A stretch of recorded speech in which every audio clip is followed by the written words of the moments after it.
G'day, lovely people. Hope you're doing well. It's now February of 2023, so I've been playing the ukulele for roughly 3 months now. This is just a short video to recount my experiences, share my feelings and my thoughts. It's mainly a video for my future self to reflect back on what I thought back then and see if I've changed in terms of my mindset. But for those of you that are watching, maybe you can compare my experience to yours and see if it's any different. My expectations when I first started to pick up the ukulele, it was more out of a whim, more for fun. My expectations was to strum a few chords, have a bit of fun singing. I pictured myself in a campfire. I didn't expect much from the instrument. I thought it was a toy. It sounds so offensive now, but it was my mindset back then. The first song that I wanted to learn how to play was I'm Yours by Jason Mraz. I got the strumming down a little bit.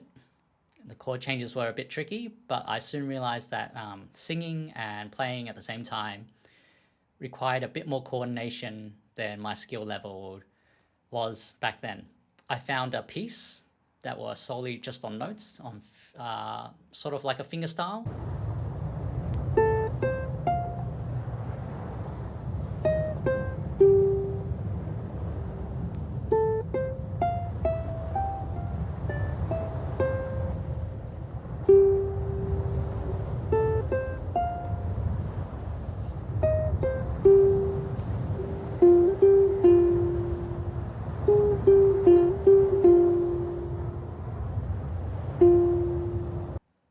That was the first piece that I played from start to finish. I was quite proud of it.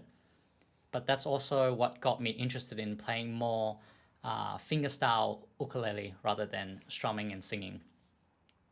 We'll get back to it once I'm better at singing whilst playing at the same time. My first month of picking up the instrument, my practice times range from 5 minutes to maybe 15, maybe half an hour. I wasn't very serious about the instrument, mainly because I wasn't sure what the instrument was capable of. But now I think I've taken a more serious approach now that I'm in my third month. Still relatively new, but at least my mindset in regards to the instrument and my attitude towards its capabilities has changed quite drastically. So to improve my basic skills, I wanted to build a more of a foundation. Having learned another instrument before I played the trumpet, I was trained more in a classical style, so I always thought it was important to learn the scales and etudes to pick up the basic skills. So I picked up a few books, but two by Daniel Ward, the Melodic Meditations and Arpeggio Meditations for ukulele. I also picked up Ukulele Aerobics by Chad Johnson. And this one, 20 Practice Routines by Jeff Peterson.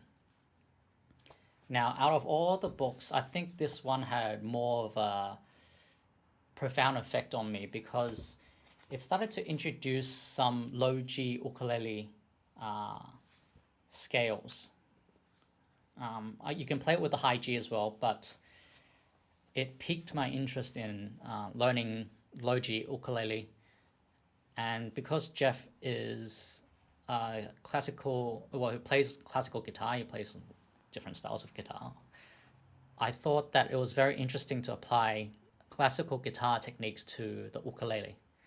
That was more of a focused and structured approach to ukulele because it seems to me, the feeling that I get is the ukulele is still a relatively new instrument compared to a lot of other instruments that have been established many centuries ago, like the violin, the cello, or piano. It seems to be very overwhelming for a beginner to go online to find out there's so many ways to learn the instrument and everyone's enjoying the instrument in their own way. I sort of want a bit more strict guidance. I guess I'm more of a masochist, having that previous classical music training. I started to consume ukulele content just relentlessly. I was on YouTube looking at tutorials. I was watching the ukulele site podcasts quite a bit.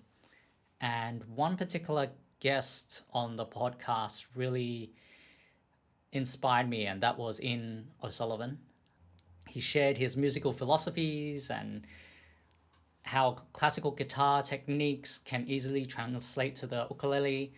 I mean, so many years of classical guitar, how it's been refined over the years by so many players and schools.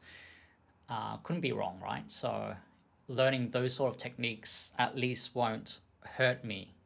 It was quite interesting to see that Ian studied with Jeff Peterson, which so happens to have authored this book as well. So I thought that was quite a coincidence. Although I was very interested in learning the low G ukulele, I didn't want to give up the high G ukulele. I thought it was very charming, the sound, especially the soprano ukulele, was very chimey, something charming about that. And so I actually happened upon a classical guitarist that specializes in historical instruments, Brandon Acker, and he talks about the Renaissance guitar and how it's tuned just like the ukulele. I mean, it's an ancestor to this instrument. I soon realized that there's sort of logic behind the re-entrant tuning in that you can play the melody on the alternating strings, allowing each string to ring out while she played the other string. So a lot of people, I think, call it campanella style, like little campanella meaning little bells in Italian. I was quite interested in the high G ukulele allows you to play in that sort of style, and possibly I could look at all the Renaissance era music that was played on the Renaissance guitar, possibly in the future. So I actually picked up another book, John King, Classical Ukulele, which plays a lot of classical music as well. I thought that it was a good idea to learn both the high G ukulele and low G ukulele at the same time. I probably would get faster progress focusing on one than the other, but I still think that there's synergies between the two. For example, when the low G, learning scales would make more sense to me, hearing from a low octave note to the high, and knowing the note itself would still translate to the high G ukulele. In that regard, I think I will continue to play both ukuleles at the same time, and in every practice session now I still use both. I switch between the two instruments every day. Someone on the Ukulele Underground forum actually inspired me to start a journal, a practice journal. And it wasn't just, at first I was thinking whether a practice journal, I should write it in a notepad, jot my thoughts down. But the post in particular, they talked about keeping a video diary and recording themselves practicing, and I thought that's an amazing idea. So I've been recording my ukulele practice. There's something that I can look back on. You know, I've kept the videos unlisted, so only I can view it, but then I could possibly share it later on in the future. As soon as the camera turns on, I think my mindset changes. I become more focused. I sort of get into the zone, whereas before I was noodling, as I said, for 5 to 15 minutes, just aimlessly. I seem to have a mindset that, right, the camera's on, it means it's practice time. And I was a lot more serious. I felt as if the practice is more structured, and because I can tell from the length of the recording how long I was practicing, so it was keeping my practice time for me without me having to do extra timing itself. Another thing that I noticed was that it seemed half an hour wasn't enough time, by the time I warmed up, it was already half an hour, and I just want to push on and practice more. I also realized that I've picked up so many books and so many materials that maybe I got a bit too ambitious. And so it was hard to fit a lot of the exercises and the books in one practice session. An hour and a half would pass, or maybe in some cases 2 hours, and I would still not be through the things in different books. So I had to pick and choose to a point where at first I felt very overwhelmed because I wasn't getting through all the things that I bought, all the books. I wasn't going through all of them. I sort of need to dial it back and just focus on the basics for now, and maybe I can pick up a lot more as my skill improves. But that raises the question of, do I focus on the same things from the same books day in and day out? That would give me muscle memory and I would improve on those certain aspects. And yes, I had to force myself to not delve into too many books, but focus on select few exercises and improving them. The practice was actually, it feels a lot more fun than when I remember as a kid when I was playing the trumpet. Practice didn't feel like a chore. In fact, I looked forward to it after work every day.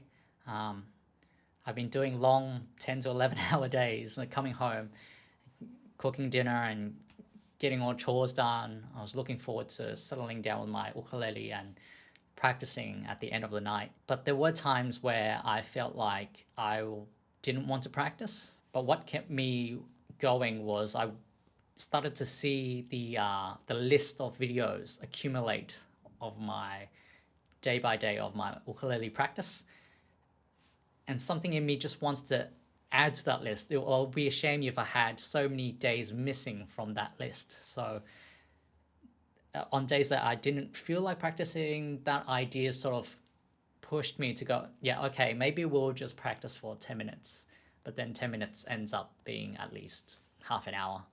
So that's another positive to the video journal. There were times where I wanted to skip over the materials that I was having difficulties, but I forced myself to practice that sort of thing. And there were times when I was just very mentally drained from work. I was very tired. I was struggling during the practice. On days like that, I felt like the mistakes were more. And on some days, I even felt like I went backwards in my progress. And I realized that, if I'm too tired of a state, I'm just ingraining really bad habits or mistakes again and again. That makes it worse. So taking a break, it's sort of needed. It's not something that I can control. It's something that I need to listen to my body, listen to my mind, do the best I can for practice, but also recognize that when, that's the end of the day. I can't force it anymore. So what are the things that I sort of done? I have a metronome. I practice spider exercises. I've been practicing scales, practicing etudes. I've been practicing pieces. It's very good in that the 20 practice routines start from grade 1 and moves progressively harder. So I have a gauge on the difficulty on the things. The ukulele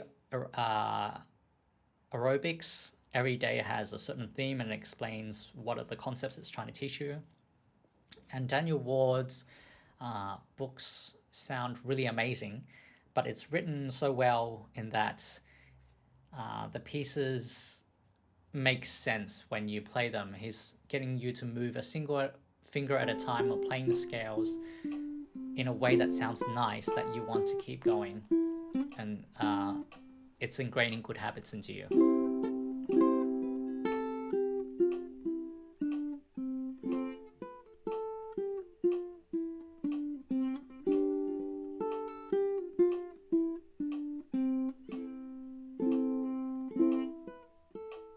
So I'm very thankful that these 4 books I got, and these are the 4 foundation books that I've been that I've been using.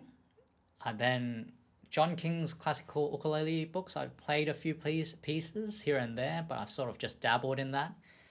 And I've also got Jeff Peterson's graded ukulele repertoire for low G ukulele, and started to play some of the pieces there.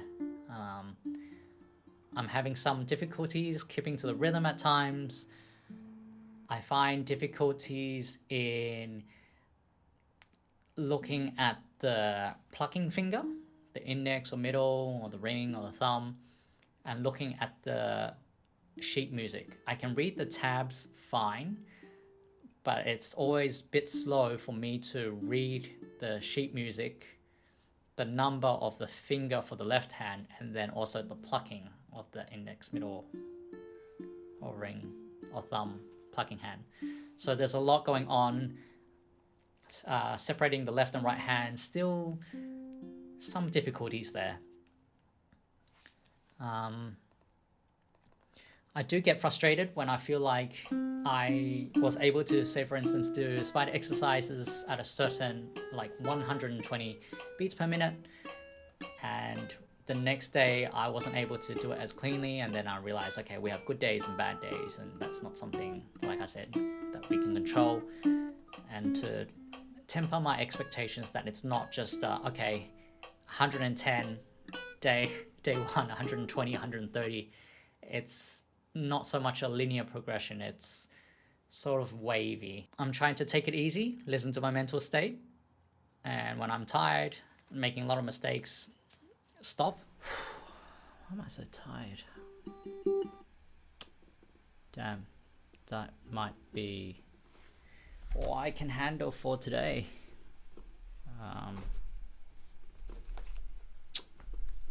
Another major takeaway is to be steady and don't rush. Be patient, trusting in the process. Have faith that you're going to get better. That's something that I have a lot of faith I'll get better. So my thought is, it's like I'm walking up a mountain. I can't see the peak, but after a while, hopefully when I look back, I see, wow, I'm actually much higher up than I thought. It's a very optimistic way to think, but hopefully, in a few more months, I can look back to this video and go, okay, right, there's some differences there. So what's next? In the upcoming month, I hope to delve more into scales. So major scales, minor scales, blues scales, pentatonic scales. Something that I always wanted to do more, that I didn't really learn much learning classical, was how to improvise, and I want to be able to improvise improvise with other people or over a backing track. I always find it so amazing that Kalei and Corey are just communicating with music. To me, that's very magical. I will be trying to tackle more of the low G ukulele repertoire. If you've come this far, thanks for listening. If you recall your experiences when you were learning an instrument, not just the ukulele, anything, I'll be interested to hear your thoughts as well, and to see whether your experiences were very different to mine, Anyway, thanks for watching. Bye.